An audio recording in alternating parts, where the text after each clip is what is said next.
चलिए यहाँ ध्यान दीजिएगा, कल हम स्टार्ट कर रहे थे क्या, आस्तिक दर्शन, है ना। कला संस्कृति के अंतर्गत हम क्या देखने वाले थे, आस्तिक दर्शन। तो आस्तिक दर्शन, आस्तिक किसको बोलते हैं, जो वेदों पर आस्था रखते हैं तो आस्तिक, नहीं रखते तो क्या है, नास्तिक है। चलिए यहां ध्यान दीजिएगा, आस्तिक दर्शन,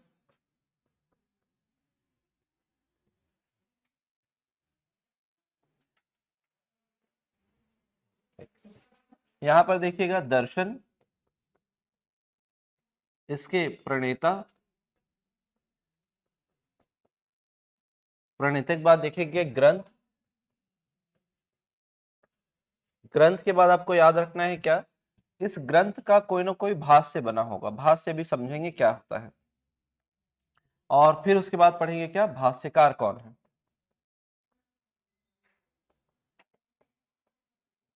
कौन होता है भाष्यकार, कौन है। तो सबसे पहले समझिएगा, दर्शन का मतलब है एक प्रकार का विचार। जब लोगों के दिमाग में आया कि सोचा कि ये ऐसा हो सकता है क्या, कि सत्कारवाद हो सकता है, प्रकृति के तीन तत्व हो सकते हैं, सतोगुणी रजोगुणी तमोगुणी, हो सकता है, मतलब तीन तत्व हो सकते हैं। तो ये धीरे धीरे विचार से फिर क्या बना, विचार को मानने वाले लोगों का ग्रुप बना। तो वो क्या होगा, फिर उसको और आगे सोचेंगे, सोचने के बाद उस पर एक नतीजा निकालेंगे, चलो उसको लिख लेते हैं करके, तो वो क्या बना, दर्शन बना। फिर तो सबसे पहले ये है कि जो पहला दर्शन बना वो कौन सा दर्शन था आपका, सांख्य दर्शन। सांख्य दर्शन, इसके प्रणेता कौन माने जाते हैं, महर्षि कपिल। कौन माने जाते हैं, महर्षि कपिल। और इससे संबंधित जो सांख्य दर्शन है, दर्शन से संबंधित जो ग्रंथ लिखा गया कपिल मुनि द्वारा, वो कौन सा लिखा गया, सांख्य सूत्र। क्या लिखा गया, सांख्य सूत्र लिखा गया, इसमें कोई दिक्कत तो नहीं है, सांख्य सूत्र। फिर उसके बाद आप देखते हैं वैशेषिक दर्शन लिखा गया। वैशेषिक दर्शन से लास्ट टाइम क्वेश्चन पूछा गया है ना, क्या क्वेश्चन पूछा गया है वैशेषिक दर्शन से, जो हमने कल देखा था क्वेश्चन,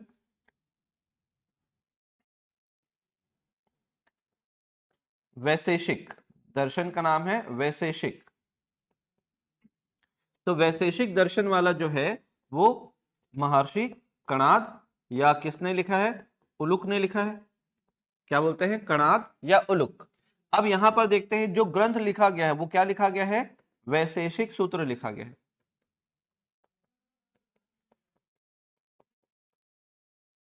क्या लिखा गया है, वैशेषिक सूत्र।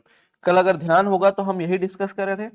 चलो ये जब लिख लेंगे तब फिर इसके बाद आगे देखेंगे क्वेश्चन क्या था करके। वैशेषिक सूत्र लिखा किसने, तो कणाद ने। फिर अगला देखते हैं न्याय दर्शन। न्याय दर्शन में कौन है, महर्षि गौतम। तो ये है न्याय सूत्र। फिर आगे देखते हैं अगला, पूर्व मीमांसा। पूर्व मीमांसा, या इसको आप मीमांसा भी लिख सकते हो। तो इसको लेकर आते हैं महर्षि जैमिनी। और इसका जो सूत्र है वो है मीमांसा सूत्र।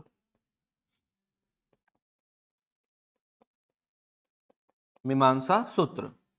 फिर उसके बाद जो अगला सूत्र बना वो है कौन सा आपका, उत्तर मीमांसा। उत्तर मीमांसा। तो ये जो उत्तर मीमांसा है इसको क्या बोल देते हैं, उत्तर मीमांसा को वेदांत दर्शन भी कहते हैं। क्या कहते हैं, वेदांत दर्शन भी कहते हैं,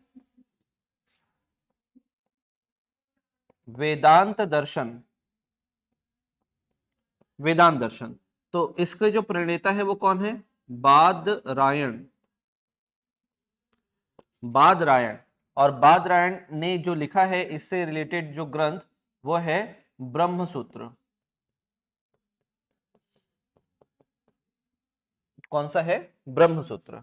और उसके बाद लास्ट हम लिखते हैं, लास्ट लिखेंगे तो सबसे अंत में लिखा गया कौन सा, योग दर्शन। तो योग दर्शन के जो प्रणेता है महर्षि पतंजलि है। महर्षि पतंजलि, और इन्होंने लिखा है योग सूत्र। योग सूत्र। अब यहां तक तो आपको पढ़ना ही है, ये कंपलसरी है, ये याद होना ही है। अब इसके बाद जब हम पढ़ते हैं तो क्या देखते हैं कि ये जो सूत्र है, जब पहले बुक लिखे जाते हैं ना, थोड़े से टफ होते हैं, टफ लैंग्वेज होते हैं, उसके जो नियम होते हैं, रिचुअल्स होते हैं, वो समझ में नहीं आते। तो उसको क्या किया जाता है, थोड़ा सरल भाषा में लिखा जाता है, थोड़ा सा सिंपल लैंग्वेज में लिखा जाता है। तो सिंपल लैंग्वेज में सिंपल फॉर्म ऑफ जो भी मेन टेक्स्ट है उसको अगर सिंपल फॉर्म में प्रेजेंट करते हैं तो वो क्या कहलाता है, भाष्य। जैसे कि महर्षि पतंजलि ने लिखा था। हमारी जो पहली व्याकरण ग्रंथ किसने लिखी थी, संस्कृत की पहली व्याकरण ग्रंथ, बताओ, पढ़े तो हैं?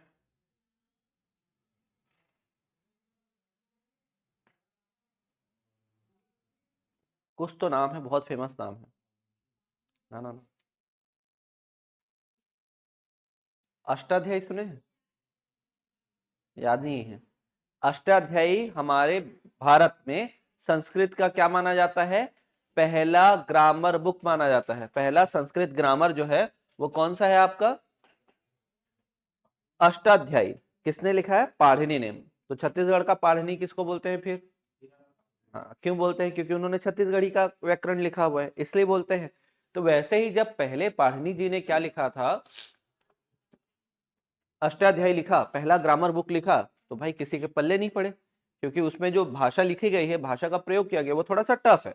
तो उसी पर महर्षि पतंजलि ने एक और ग्रंथ लिखा जिसका नाम रखा उन्होंने महाभाष्य। नाम क्या रखा, महाभाष्य। तो पाणिनि का अष्टाध्यायी पर महर्षि पतंजलि ने उसी को ट्रांसलेट करके सिंपल फॉर्म में लिखा महाभाष्य, तो भी व्याकरण का ही बुक है। ठीक है, तो समझ में आया? अब देखिएगा, जब इसको सिंपल किया गया तो वो क्या कहलाया, सांख्य सार कहलाया। क्या कहलाया, सांख्य सार।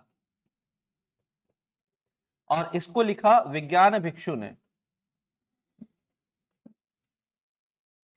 नाम है राइटर का, विज्ञान भिक्षु। विज्ञान भिक्षु, इन्होंने इसको क्या किया, सिंपल किया।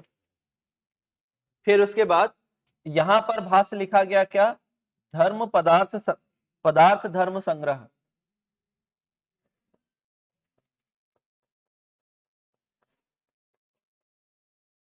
पदार्थ धर्म संग्रह। तो ये जो पदार्थ धर्म संग्रह है, ये प्रशस्तिपाद ने लिखा है। प्रशस्तिपाद या पद। फिर न्याय सूत्र। न्याय सूत्र पर वत्सायन ग्रंथ लिखा गया है, वत्सायन सूत्र लिखा गया है, या वत्सायन सूत्र। वत्सायन सूत्र। तो वत्सायन सूत्र जो है वो किसने लिखा है, तो महर्षि वत्सायन ने। किसने लिखा है, महर्षि वत्सायन ने। फिर उसके बाद आप एक ग्रंथ का नाम सुनोगे, कौन सा, मतलब ये जो मीमांसा पर लिखा गया है वो है शवर भाष्य। सवर भाष्य, तो ये लिखा है ऋषि शवर ने। फिर यहां देखिएगा, ब्रह्म सूत्र पर लिखा गया है वेदांत सूत्र। और वेदांत को लेकर आगे बढ़ते हैं कौन, आदि शंकराचार्य।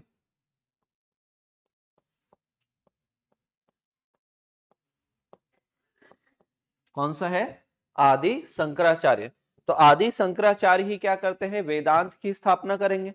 वेदांत में पहला जो संप्रदाय बनता है वेदांत के अंतर्गत, उसको कई बार पूछा गया है, कौन सा, अद्वैतवाद। सुने हैं ना, पीएससी कई बार, व्यापम कई बार पूछ चुका है कि जो आदि शंकराचार्य जी द्वारा वेदांत के लिए जो संप्रदाय स्थापित किया गया था उसको क्या बोलते हैं, तो आता है क्या, अद्वैतवाद। फिर रामानुज आएंगे, वो विशिष्ट द्वैतवाद लेकर आते हैं। फिर एक आएंगे द्वैतवाद लेके आएंगे, समझ में। फिर उसके बाद शुद्ध द्वैतवाद लेके आते हैं वल्लभाचार्य, तो वो पूरा पढ़ना है। फिर योग दर्शन पर क्या होता है, व्यास भाष्य लिखा जाता है, व्यास भाष्य। तो ये लिखा है ऋषि व्यास ने, ऋषि व्यास। तो इस पर प्रश्न पूछा जाता है। अभी तक क्या हुआ है कि प्रश्न यहीं तक घूम रहा है, इसी में ही घूम रहा है। अब अगर प्रश्न आगे बढ़ा तो इस तरफ बढ़ सकता है।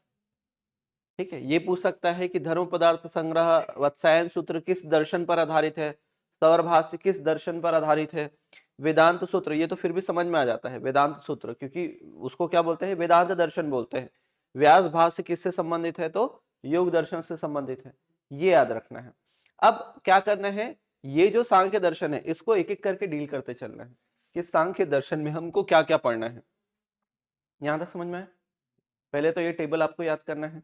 जो लास्ट टाइम में क्वेश्चंस की बात कर रहा था, क्या क्वेश्चन पूछा गया था,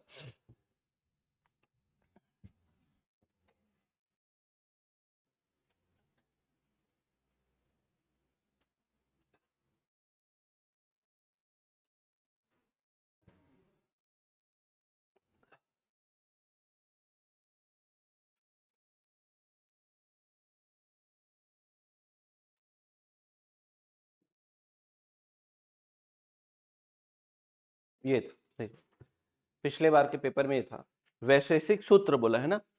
वैशेषिक सूत्र किस ऋषि द्वारा लिखा गया, तो किसके द्वारा लिखा गया है, कणाद के द्वारा।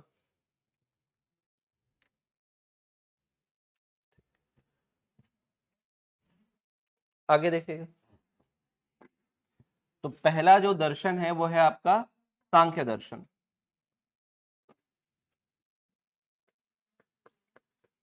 सांख्य दर्शन, तो क्या क्या पता है सांख्य दर्शन में, प्रणेता फाउंडर कौन है, दूसरा जो टेक्स्ट बुक है वो कौन है, सिंपल टेक्स्ट क्या था, और भाष्यकार कौन है, तो ये सब नाम आपको पता है अभी। तो महर्षि कपिल, ग्रंथ कौन सा, सांख्य सूत्र, जो भाष्य बना है वो भाष्य सांख्य सार, सांख्य सार, और जो भाष्यकार है वो कौन है, विज्ञान भिक्षु हैं।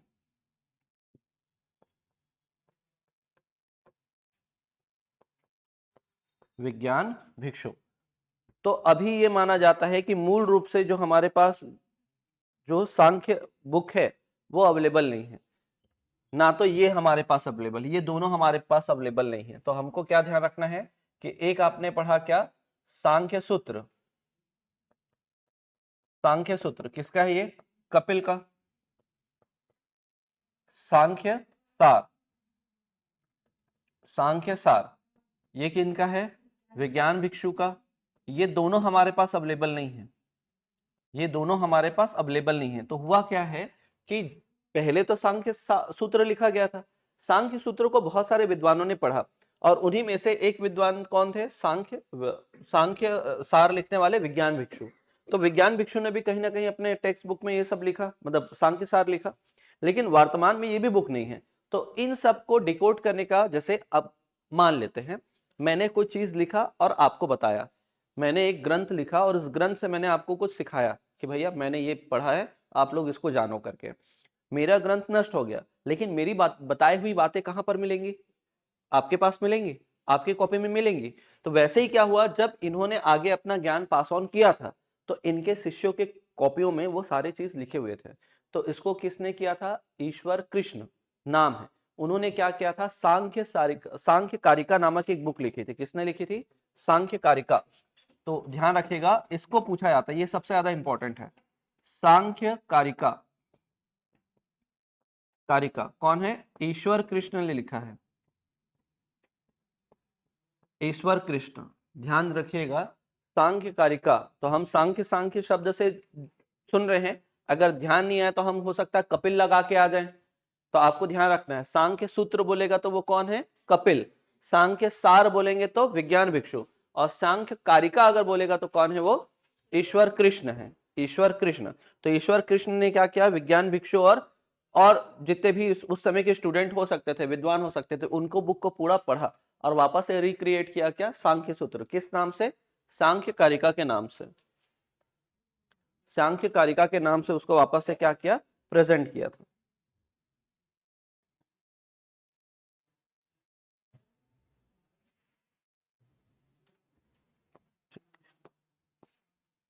अब यहां पर देखिएगा, विशेषताएं पढ़ना है। जहां से आपको प्रश्न पूछता है एग्जाम में। तो एक इसकी विशेषता है कि ये कैसा है, सत्य कार्यवाद को मानता है। किसको मानता है? सत्य कार्यवाद को मानता है। दूसरा, ये दर्शन कैसा है? अनिश्वरवादी है। कैसा दर्शन है? अनिश्वरवादी है। फिर आप देखेंगे कि द्वैतवादी सिद्धांत दिया गया है, द्वैतवादी सिद्धांत। और तीसरा बताया गया है क्या? प्रकृति के 3 तत्व के बारे में बताया गया है। प्रकृति के तत्व के बारे में बताया गया है। क्या बताया गया है? प्रकृति के तत्व या प्रकृति के त्रिगुण। तो पिछले बार का क्वेश्चन है, क्या क्वेश्चन है? सत्यकारवाद की अवधारणा कहां दी गई है, असत्यकारवाद की अवधारणा कहां दी गई है, ऐसा प्रश्न पूछा गया है। उसको नोट करिएगा, फिर एक एक करके उसको डिस्क्राइब करते हैं।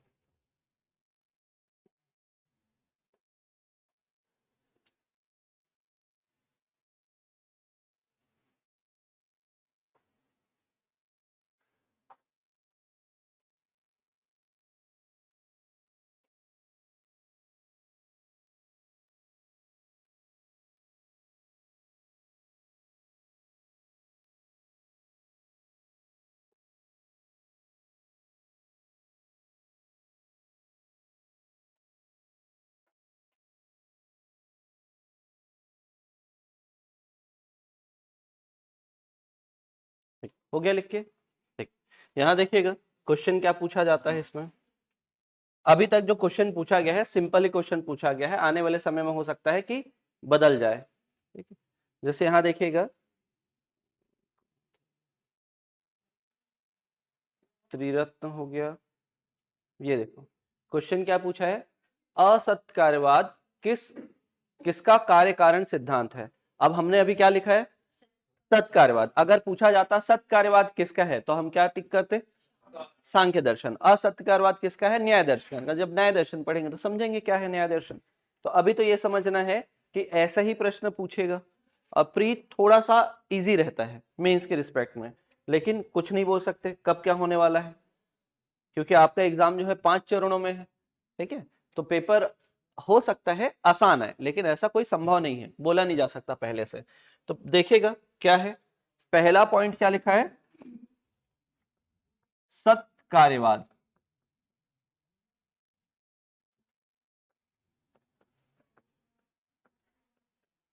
सत्य कार्यवाद। तो सत्य कार्यवाद क्या है? सांख्य दर्शन का कार्य कारण सिद्धांत। सांख्य दर्शन का क्या है? कार्य कारण सिद्धांत। तो पहला पॉइंट तो ये लिखिएगा, सांख्य दर्शन का। क्योंकि क्वेश्चन क्या लिखे थे आप? किस दर्शन का कार्य कारण सिद्धांत है ना? तो सांख्य दर्शन का ये क्या है? कार्य कारण सिद्धांत।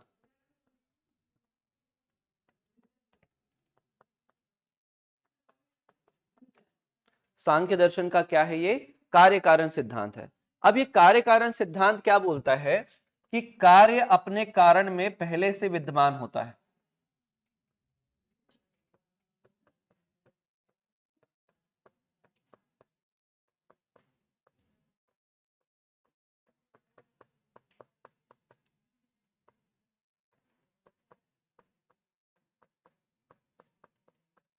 कार्य अपने कारण में क्या होता है?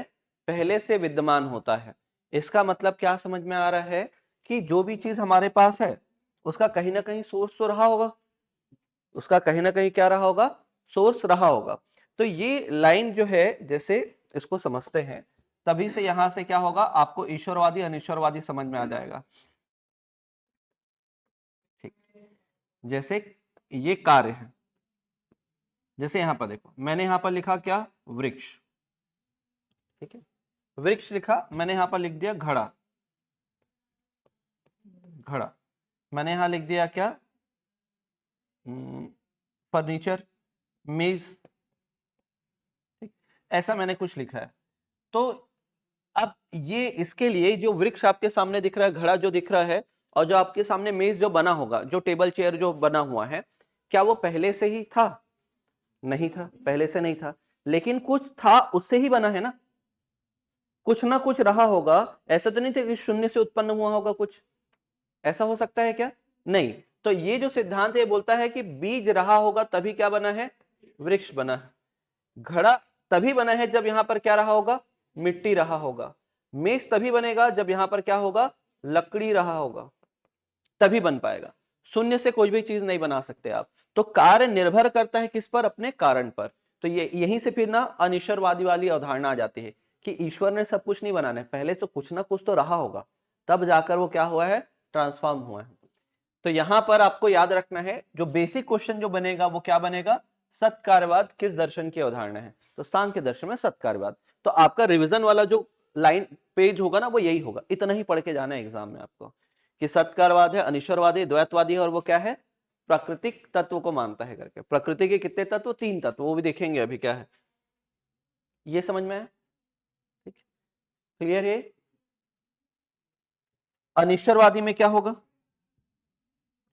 ईश्वर की सत्ता को स्वीकार नहीं करता है अनिश्वरवादी। तो सांख्य दर्शन ईश्वर की अस्तित्व को स्वीकार नहीं करता। सांख्य दर्शन या यह दर्शन ईश्वर की उपस्थिति को स्वीकार नहीं करता।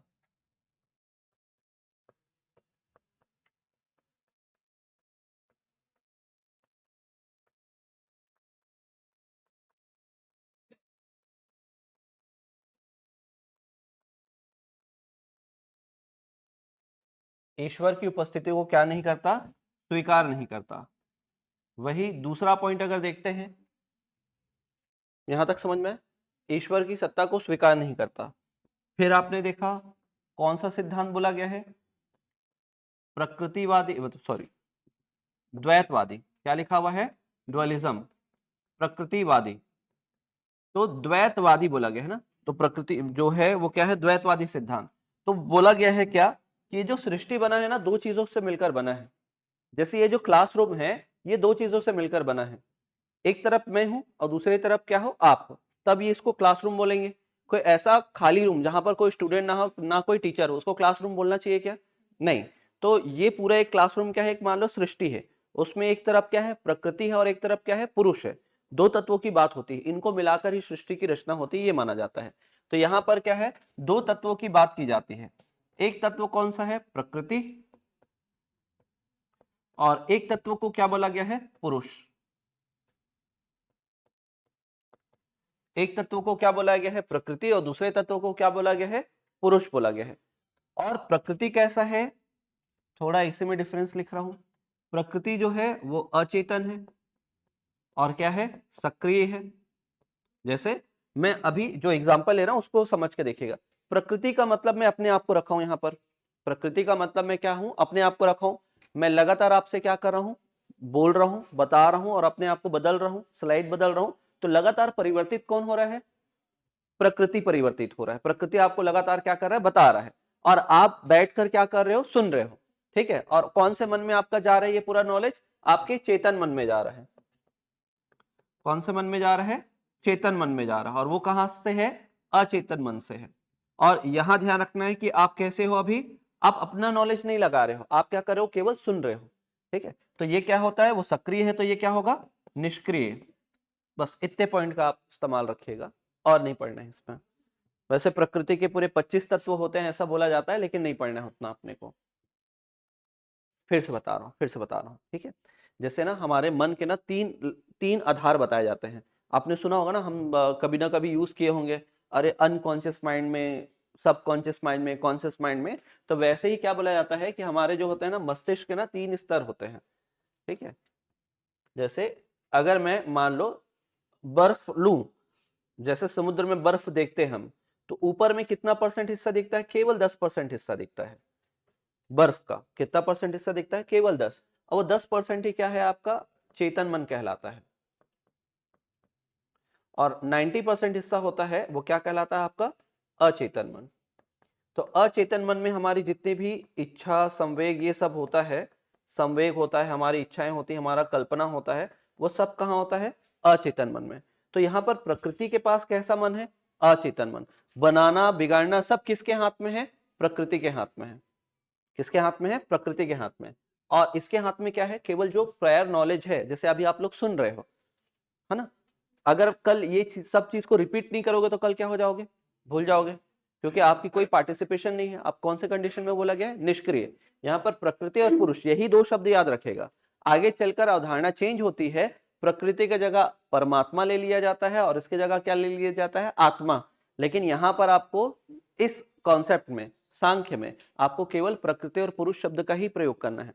अच्छा, फिर से देखो, मैंने कहा जैसे आप मूवी देखने जाते हो, है ना, मान लेते हैं आप लोग सबके सब धुरंधर मूवी देख के आए हो, तो धुरंधर मूवी में क्या है, वो जो मूवी चल रहा है वो प्रकृति है, वो क्या है, प्रकृति है। आपका कोई पार्टिसिपेशन है क्या, नहीं। आप केवल बैठकर मूवी को क्या कर रहे हो, देखे हो, ऑब्जर्व किए हो, ना आपको आपने कोई डायलॉग बोला है, ना तो कुछ आपने उसमें एक्टिंग की है, केवल आप क्या हो, ऑब्जर्वर हो। उसी प्रकार दो तत्वों की परिकल्पना की जाती है सांख्य दर्शन में। एक होता है प्रकृति जो निरंतर क्या कर रहा है, चल रहा है, चल रहा है, चल रहा है, और पुरुष जो है वो क्या है, चेतन मन का प्रयोग करके उसको क्या करता है, केवल निष्क्रिय अवस्था में देखता है। लेकिन इन दोनों के मिलने से ही क्या बनेगा, सृष्टि का निर्माण होगा। संसार का क्रिएशन जो होता है दो तत्वों से हुआ है। जैसे मैंने कहा कि ये क्लासरूम को क्लासरूम तभी कहूंगा जब वहां पर कोई टीचर होगा और स्टूडेंट होगा। तो टीचर क्या करेगा, अपने नॉलेज को बताएगा और उसको एक्सेप्ट कौन करेंगे, स्टूडेंट। तो वही है, प्रकृति की भूमिका कैसी होती है, अचेतन मन में बहुत सारी जानकारी है, और उसको कहां पर ट्रांसफर करना है, इधर ट्रांसफर कर रहे हैं। ये सक्रिय अवस्था में है और ये कौन से अवस्था में है, निष्क्रिय अवस्था में। तो आपको बस याद रखना है कि जो सांख्य दर्शन है द्वैतवादी सिद्धांत को स्वीकार करता है, और क्या बोला गया है, कितने तत्व बताए जाते हैं, तो दो तत्व, प्रकृति और पुरुष। ये अचेतन मन में है और ये क्या है आपका, चेतन मन में है, सक्रिय अवस्था में, और वो क्या है आपका, निष्क्रिय अवस्था में। और कोई ध्यान नहीं देना है, और कुछ भी इसमें इंपॉर्टेंट नहीं है आपके लिए। यहां तक समझ में आया, ठीक है। फिर अगला पॉइंट क्या था, याद करो, प्रकृति के तीन तत्व, त्रिगुण।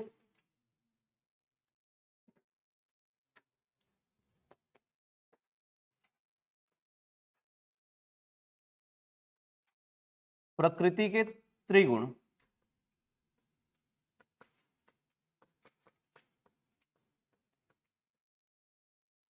प्रकृति के तीन गुण के बारे में बताया जाता है। तो एक होता है क्या आपका, सतोगुणी, गुणी। दूसरा क्या होता है, रजोगुणी। और एक होता है कौन सा आपका, तमोगुणी। तो आप बताइएगा, ये गुण के बारे में आपने पहले भी सुना होगा, सतोगुणी, रजोगुणी, तमोगुणी, सुना होगा आपने। हर व्यक्ति के अंदर तीनों प्रकार के गुण होते हैं, लेकिन किसी एक प्रकार के गुण की मात्रा क्या होती है, ज्यादा होती है। तो बता सकते हैं क्या,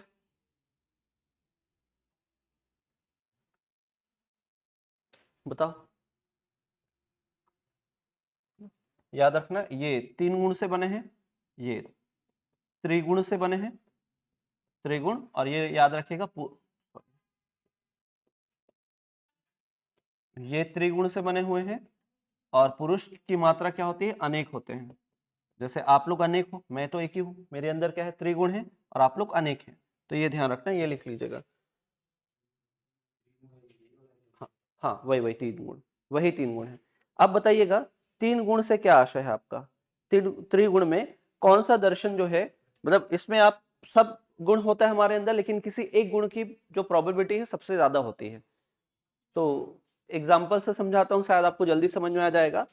जैसे मान लो आप तैयारी में हो, आपका आपने अपना लक्ष्य बनाकर रखा हुआ है कुछ, है ना। जैसे अभी हमारा लक्ष्य है जो ऐसा ही आने वाला है, उसमें हमको क्रैक करना है, हमको ऐसा ही बनना है, 2 स्टार लगवाना है। तो उसके लिए क्या है, आपने एक पूरा टाइम टेबल सेट करके रखा होगा।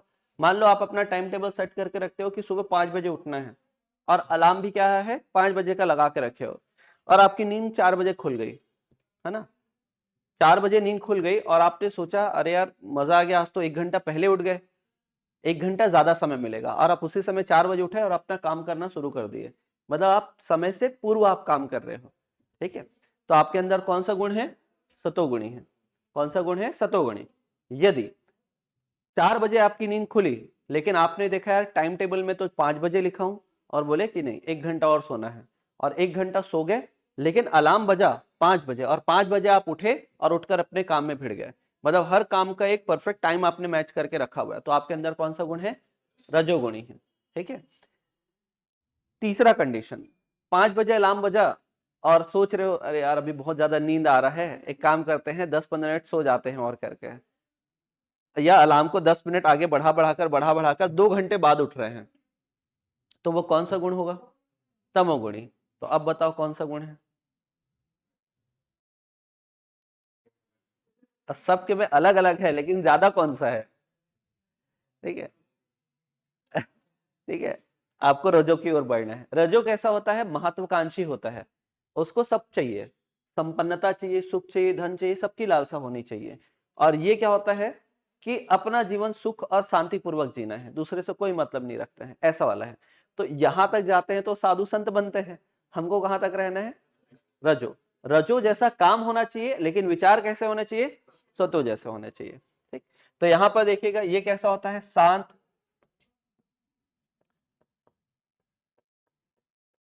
ये शांत मन वाला व्यक्ति है, ये महत्वाकांक्षी है,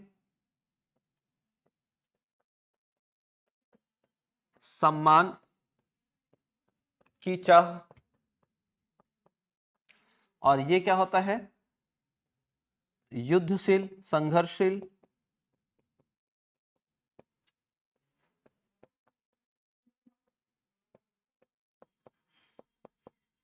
युद्धशील और संघर्षशील, इस प्रकार के नेचर को क्या बोला गया है? गुण बताए गए हैं। तो आपको पूछेगा कौन कौन से त्रिगुण के बारे में बताया गया है, तो सतोगुणी, रजोगुणी और तमोगुणी, ये 3 गुणों के बारे में क्या होती है? बात होती है। या आप ये भी बोल सकते हैं ये किसको दर्शाता है? आलस्य को दर्शाता है, आलस्य। बढ़े आगे। अगला इसी में लिखिएगा, सांख्य दर्शन में प्रमाण, सोर्स ऑफ नॉलेज इन सांख्य।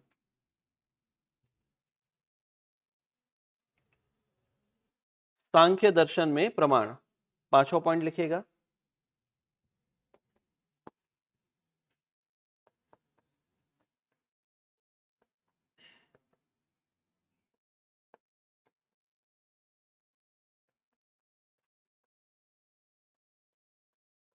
सांख्य दर्शन में प्रमाण, तो सांख्य दर्शन में कितने प्रकार के प्रमाण बताए गए हैं? नॉलेज कितने प्रकार से आपको मिल सकता है?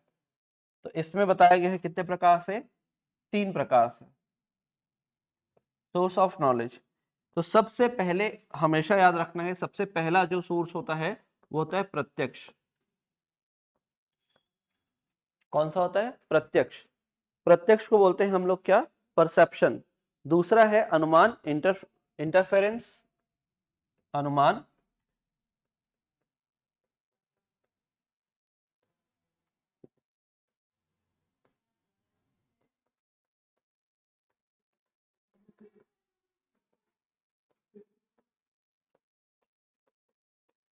और एक है आपका शब्द, वर्बल टेस्टिमनी बोलते हैं।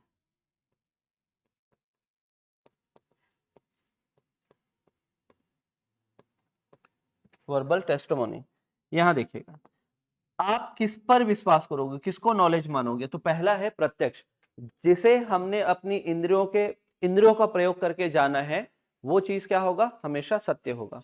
हमेशा क्या मानेंगे उसको? सत्य। तो इंद्रियों के प्रयोग द्वारा प्राप्त ज्ञान,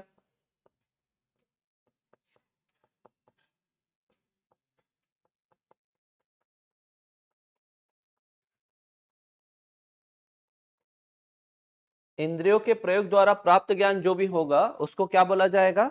प्रत्यक्ष ज्ञान कहा जाएगा। क्या बोला जाएगा? प्रत्यक्ष ज्ञान। फिर दूसरा क्या है? अनुमान के आधार पर। अनुमान के आधार पर कैसे प्राप्त कर सकते हो? जैसे आपने देखा होगा ना, आप कमरे में बैठे हुए, आपके रूम में एक पंखा चल रहा है मान लेते हैं, और आपको अगर वायर जलने की खुशबू आई, होता है ना, आप तुरंत जाके क्या करते हो? पंखे को बंद करते हो, कहीं जल तो नहीं रहा है। फिर बाहर निकल के देखते हो कहां से आ रहा है स्मेल, इधर उधर देखते हैं, तो वो क्या लगा रहे हैं? अनुमान लगा रहे हैं। या कहीं दूर आपने क्या देखा है? धुआं उठते हुए देखा है, तो क्या अनुमान लगाएंगे? आग लगा होगा। तो ये क्या है? अनुमान के आधार पर होता है। तो ये क्या है? तो ऐसे याद रख लेना कि धुआं अगर उठा हुआ है, धुआं अगर उठा हुआ है तो ये क्या है? आग का अनुमान हो जाता है। फिर इसमें क्या है? किसकी बातों पर आप भरोसा कर सकते हो, किन के शब्दों पर आप भरोसा कर सकते हो? तो दो ही चीज बताया गया है, वेद में जो लिखा गया है वो सत्य है, वेदों और गुरु के शब्द शब्द इसके अलावा आप किसी पर भरोसा नहीं कर सकते हैं, किसी और के शब्दों पर क्या नहीं कर सकते, भरोसा नहीं कर सकते।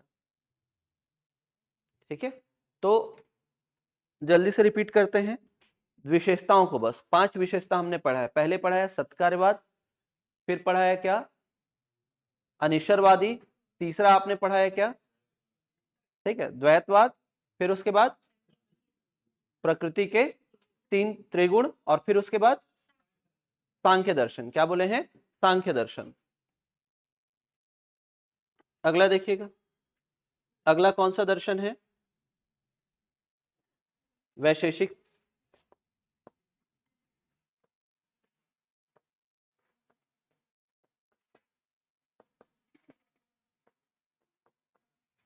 वैशेषिक दर्शन।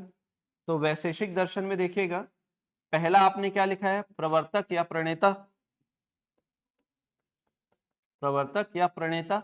दूसरा आपने लिखा ग्रंथ, तीसरा लिखा है इसमें भाष्य का नाम, फिर चौथा आपने बताया क्या, भाष्यकार। पांचवा इसमें लिखेंगे क्या, विशेषताएं। चलिए बताइएगा क्या क्या है, प्रणेता कौन, ग्रंथ कौन सा, भाष्य कौन सा, भाष्यकार कौन सा, क्या क्या पढ़े देखिए।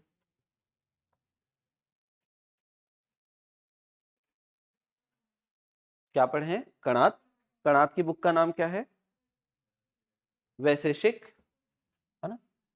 कणाद, कणाद को क्या बोल देते हैं हम, अक्षपाद कणाद है या कणाद बोलते हैं, या उलुक शब्द का यूज करते हैं। फिर उलुक नाम है। फिर उसके बाद क्या है, ग्रंथ। वैशेषिक सूत्र, पिछले बार का यही प्रश्न था, वैशेषिक सूत्र। भाष्यकार, याद करो, भाष्य था पदार्थ धर्म संग्रह, और प्रशस्ति पद, पद और विशेषताएं देखते हैं तो दो ही चीज बताया गया है। एक तो परमाणुवाद बताया गया है, इनको परमाणुवाद का जनक भी बोलते हैं, कि इनको कणाद को, तो यहां पर लिख भी लीजिएगा, फादर ऑफ एटॉमिक। तो परमाणुवाद के जनक, ये नाम से प्रश्न पूछा जा चुका है।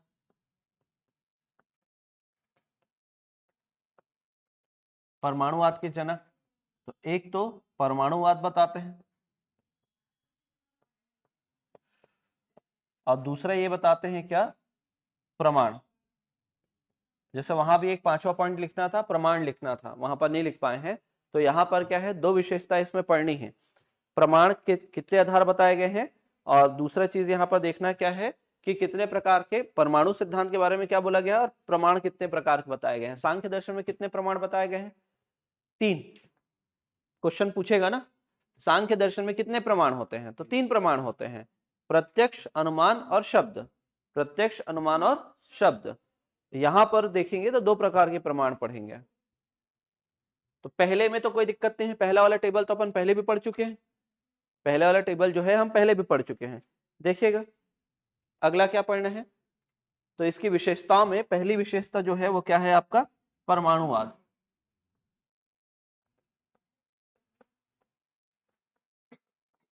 परमाणुवाद, तो परमाणुवाद क्या बोलता है कि जो सृष्टि का जो निर्माण हुआ है ना, वो छोटे छोटे कणों से मिलकर बना हुआ है। सृष्टि, संपूर्ण सृष्टि का निर्माण जो है परमाणु और उसके संयोगों से हुआ है, बस यही लिखना है इसके अनुसार।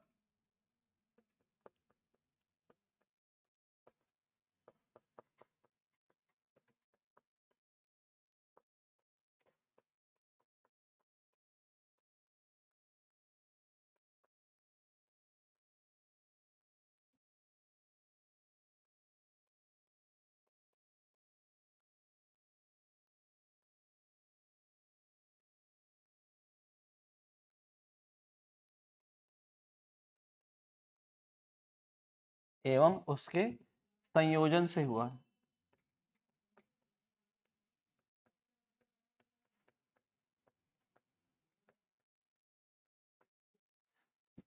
इसके अनुसार संपूर्ण सृष्टि का जो निर्माण हुआ है परमाणु और उसके संयोजन से हुआ है, बस और कुछ नहीं है इसमें। और अगला है प्रमाण। तो जो सोर्स ऑफ नॉलेज,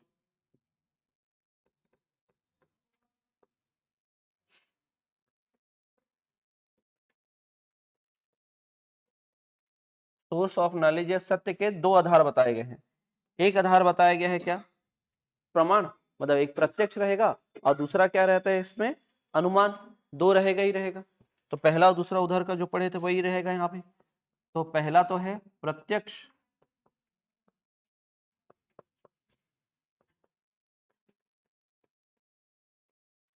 और दूसरा जो रहेगा वो अनुमान। यहां भी सेम एग्जांपल ले सकते हैं आप, अनुमान।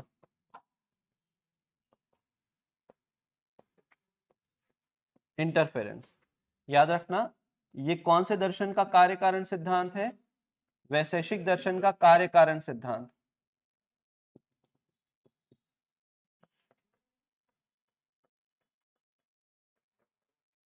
हाँ, हर दर्शन का कोई ना कोई कार्य कारण सिद्धांत है। हर दर्शन में क्या होता है, एक न एक कार्य कारण सिद्धांत होता है। जैसे सांख्य दर्शन का क्या हुआ, सत्कार्यवाद, इसका हुआ परमाणुवाद। अब देखो मेरे ऐसे बताने का मतलब क्या है, अगर 2020 का अगर पेपर देखोगे आप, सीजीपीएससी,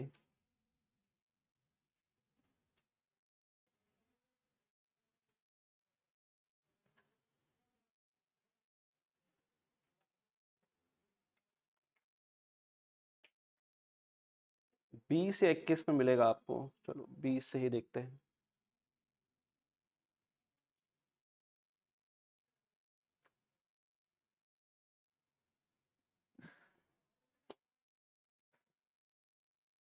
चलो देखिए, यहाँ तक हुआ। तो जब आ रहा है पेपर, अगर डाउनलोड हो जाते हैं तो वो देखते हैं।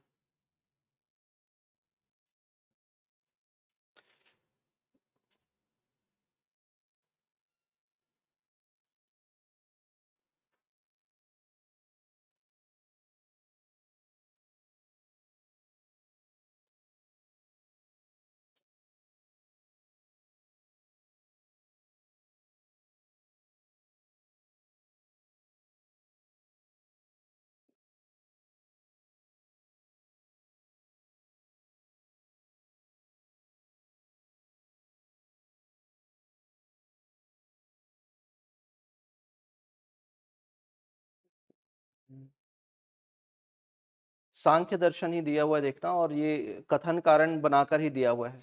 हाँ देखो मिल गया। अगर आपने थोड़ा भी ध्यान दिया होगा तो आराम से बना लोगे क्वेश्चन को।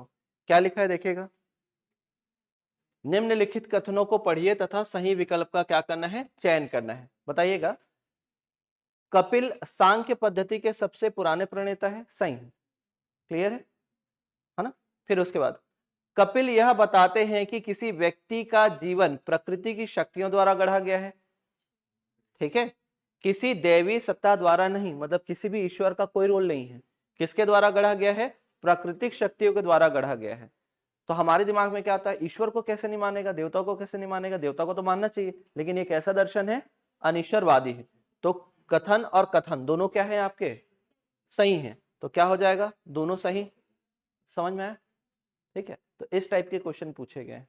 वैसे ही देखो जब आगे भी पढ़ेंगे तो यही इस टाइप के प्रैक्टिस सेट पे भी रहेंगे। तो यहाँ पर श्वेतांबर धर्म सूत्र के 12 अंग शामिल हैं, और श्वेतांबर परंपरा के अनुसार इन अंगों को संकलन जो है वल्लभी में आयोजित किया गया था, नहीं, वल्लभी से पहले जो पाटलिपुत्र में होता वहां पर होता है ये। तो देखेंगे वहां पर, जब वो पढ़ेंगे तब बताऊंगा। तो समझ में क्वेश्चन का जो स्तर हो सकता है यहाँ तक जा सकता है, जब पढ़े रहेंगे थोड़ा बहुत तभी आपसे बन पाएगा। समझ में आया। और उतना ही पढ़ना है जितने में हमारा काम बन जाए। पढ़ने के लिए तो दर्शन तो आता है, क्योंकि सभी सभी विषय का जो सोर्स है वो कहाँ क्या है, दर्शन है। जितना भी आप विषय पढ़ोगे, आप इतिहास भूगोल जो भी आप पढ़ोगे, वो सबका सोर्स क्या माना जाता है, आपका दर्शन शास्त्र। क्योंकि कहीं ना कहीं तो विचार ही था पहले कि हमको इतिहास पढ़ना होगा करके। यहां तक हुआ। अगला दर्शन कौन सा होगा देखिएगा, अगला दर्शन बताओ, न्याय दर्शन। अगला दर्शन है न्याय दर्शन। तो न्याय दर्शन का बेसिक डिटेल बताओ, क्या पता है आपको। न्याय दर्शन प्रणेता कौन कौन? गौतम बुद्ध, सॉरी गौतम बुद्ध बोल रहा हूं, गौतम। तो लिखिएगा, हाँ, महर्षि गौतम बोलते हैं। थर्ड लिखिएगा न्याय दर्शन,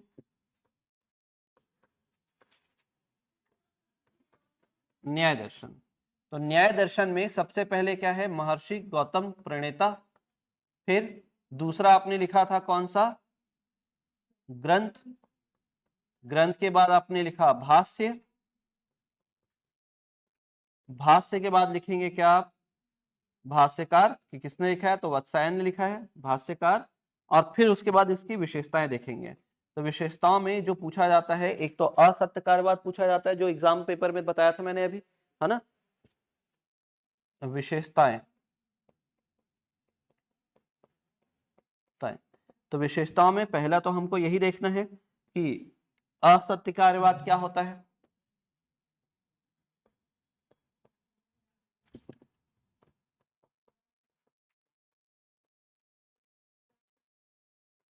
दूसरा प्रमा क्या है, मतलब प्रमाण क्या है? प्रमाण को प्रमा बोला गया है। और अप्रमा। बाकी लिखिएगा क्या क्या आपको पता है।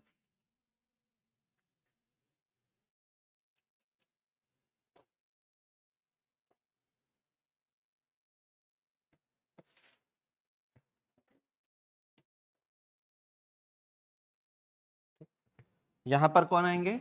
महर्षि गौतम। यहां पर ग्रंथ, न्याय सूत्र। फिर भाष्य में वात्स्यायन सूत्र।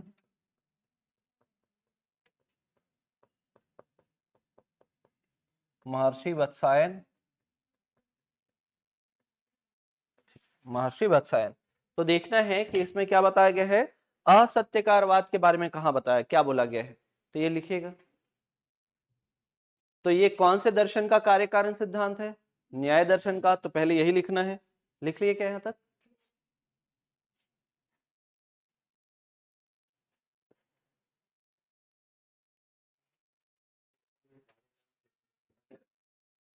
देखो, जैसे हर एक एक सिद्धांत में क्या होता है, एक मूल स्रोत होता है।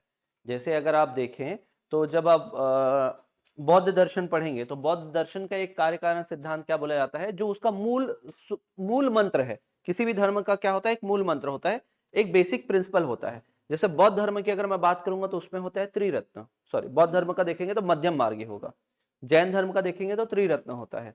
तो बौद्ध धर्म में क्या बोला गया है कि ना तो आपको बहुत ज्यादा तपस्या करना है, ना तो बहुत ज्यादा आपको भोग विलास करना है, बल्कि दोनों के बीच के मार्ग पर संयम रखते हुए आपको जीवन जीना है। तो वो उसका सिद्धांत है। वही जब जैन धर्म पढ़ोगे तो जैन धर्म का त्रिरत्न क्या बोलता है, जैन धर्म का जो कार्य कारण सिद्धांत, जो उसका बेसिक प्रिंसिपल है, सबसे फंडामेंटल प्रिंसिपल है, जो उसका मूल सिद्धांत बोलना चाहिए, वह है त्रिरत्न। कि सबसे पहले आपको दर्शन, फिर ज्ञान और फिर चरित्र। दर्शन का मतलब उसमें यह बताया गया है कि जो भी आचार्य बोल रहे हैं वो क्या है, उनके जो विचार हैं वो दर्शन कहलाएंगे। उनके विचार को सत्य मानकर स्वीकार करना वो क्या कहलाता है, ज्ञान कहलाता है। और उनको फिर अपने जीवन में अमल करना चरित्र में आएगा। ठीक है, तो वो उसका बेसिक मतलब फंडामेंटल प्रिंसिपल या मूल सिद्धांत जो होता है उसको बोला जाता है कार्य कारण सिद्धांत। तो वैसे ही यहां पर न्याय दर्शन का कार्य कारण सिद्धांत क्या बोलेंगे आप? असत्कार्यवाद।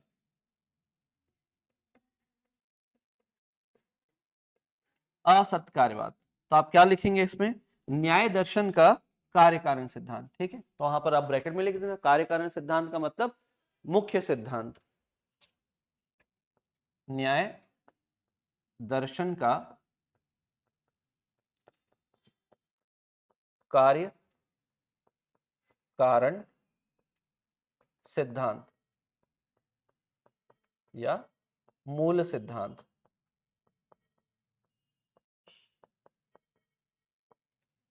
अब यहां पर देखो, ये क्या बोलते हैं कि कार्य अपने कारण में पहले से उपलब्ध नहीं होती। पहले क्या लिखे थे? कार्य अपने कारण में पहले से क्या होता है, उपलब्ध, है ना, विद्यमान होती। तो यहां पर क्या होगा, कार्य अपने कारण में पूर्व से विद्यमान नहीं होती, नहीं होती। अब इसका मतलब क्या है भाई, नहीं होती का मतलब क्या? जैसे आपने थोड़ी देर पहले पढ़ा था कि सर एक तरफ आपने लिखा था कारण लिखा था और एक तरफ क्या लिखा था आपने, कार्य लिखा था। एक में मैंने एग्जांपल दिया कौन सा, वृक्ष, है ना। एक में एग्जांपल दिया वृक्ष, एक में एग्जांपल दिया घड़ा, एक में एग्जांपल दिया क्या, मेज, है ना, ये दिया है। तो ये क्या है, पहले से कुछ ना कुछ था उससे ये बना हुआ है, ये माना जाता था। लेकिन इनका क्या कहना है कि यहां पर ये वृक्ष नया चीज है, वृक्ष जो है नया चीज उत्पन्न हुआ है।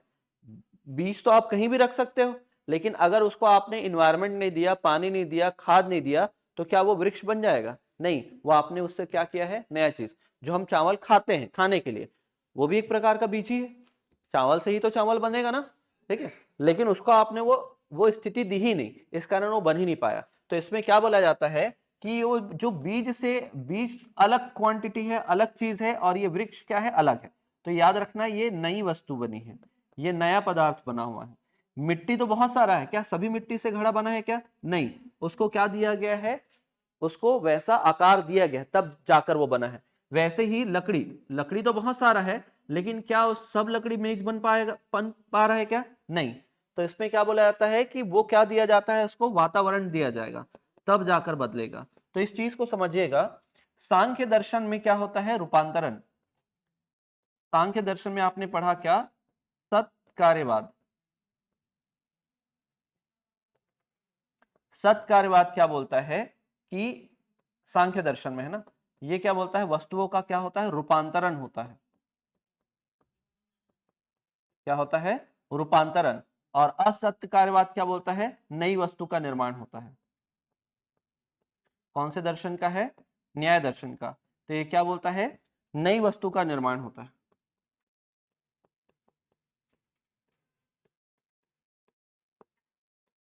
तो अगर आपसे पूछेगा सांख्य और सांख्य दर्शन के सत्कारवाद और असत्यकारवाद में क्या अंतर समझ में आता है, तो सत्कारवाद में क्या होता है, एक से दूसरे में क्या होता है, रूपांतरण होता है। और यहां क्या बोला जाता है, नए वस्तु का निर्माण होता है। किसका निर्माण होता है, नए वस्तु का निर्माण होता है। तो आपको ये नहीं पूछेगा, आपको क्या पूछेगा, ये असत्यकारवाद किस दर्शन का है, जैसे कि मैंने आपको क्वेश्चन दिखाया था, देखे थे ना क्वेश्चन, ठीक है। तो क्वेश्चन में आपने देखा था असत्यकारवाद कहां पर है, तो आपने देखा था न्याय दर्शन का हिस्सा है। तो असत्यकारवाद किस का कार्य कारण सिद्धांत है, तो न्याय दर्शन का कार्य कारण सिद्धांत है। इस प्रकार के प्रश्न आपसे पूछे जाएंगे। अगला देखिएगा, प्रमा। अगला देखना है क्या, प्रमा। तो प्रमा में कितने प्रमा बताए जाते हैं, कितने आधार बताए जाते हैं, 4। तो 4 इसमें प्रमा बताए जाते हैं और 4 अप्रमा बताए जाते हैं। तो दूसरा पॉइंट है प्रमा अर्थात प्रमाण, अर्थात सोर्स ऑफ नॉलेज। और तीसरा मैं साइड में ही बता रहा हूं, आप अलग से भी लिख सकते हैं, अप्रमा। अप्रमा का मतलब होता है जो गलत जानकारी होती है, जो फॉल्स होता है, जो गलत जानकारी होती है उसको बोलते हैं। तो प्रमा और अप्रमा को बताने के लिए क्या बोला जाता है, 4 शब्द दिए जाते हैं यहाँ पर। और उसमें से पहले भी आपने पढ़ चुके, पहले आप पढ़ चुके हो, जैसे प्रत्यक्ष, अनुमान, अनुमान, उपमान और शब्द। प्रत्यक्ष, अनुमान, उपमान और शब्द।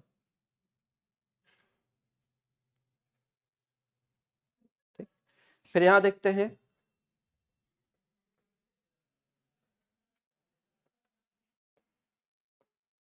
संशय, भ्रम, संशय, भ्रम, भ्रम के बाद लिख सकते हैं तर्क, और तर्क के बाद स्मृति।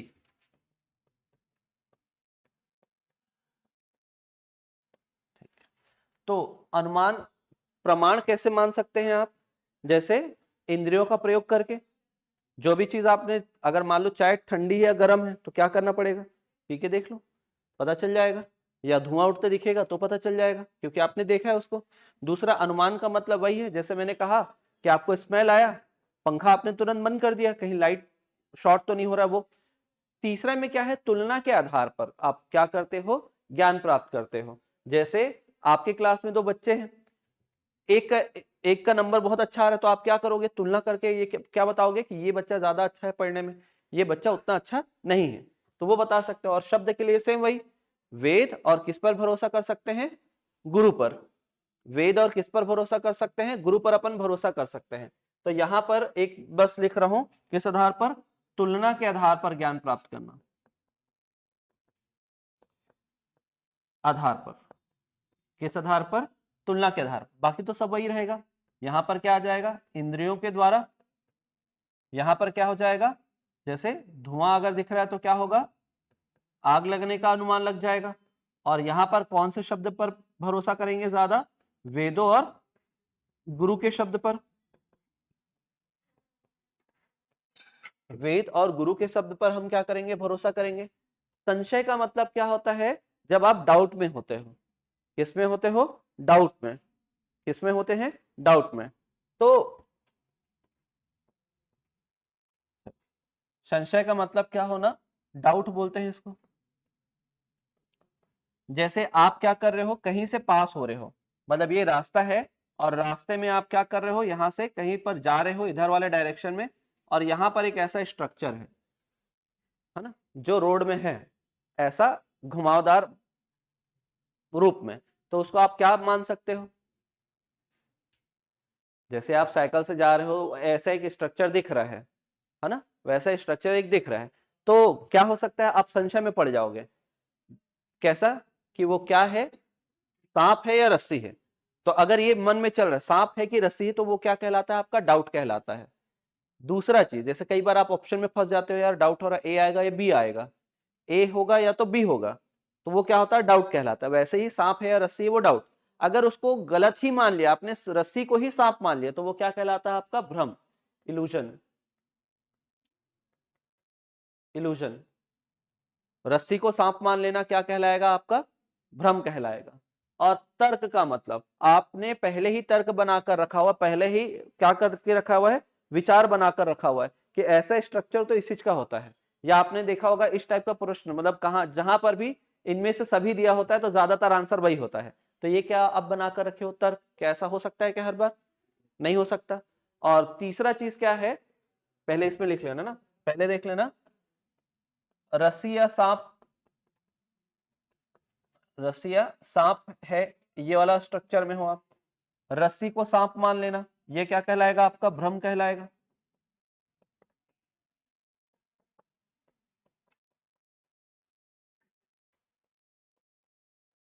मानना। और तर्क का मतलब पहले से विचार बना लेना।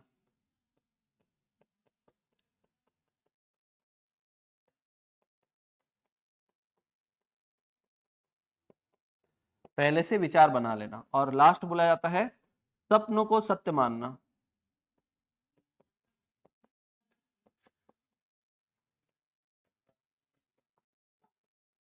स्वप्न को ही क्या मान लेना, सत्य मान लेना।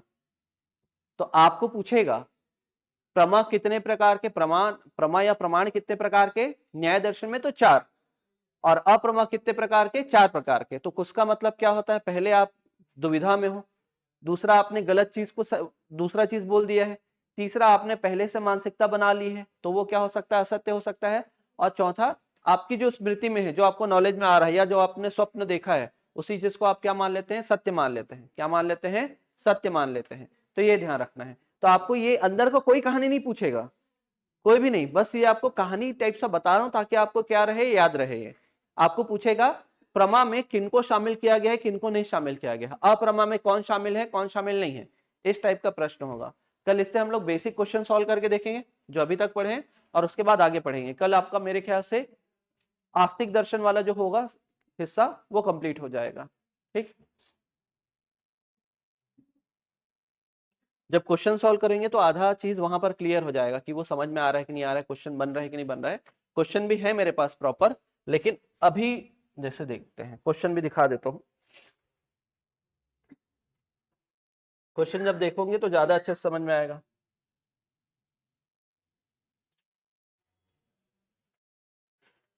एक तो डेली वाला था, जैसे सांख्य दर्शन और वैशेषिक दर्शन से देखते हैं।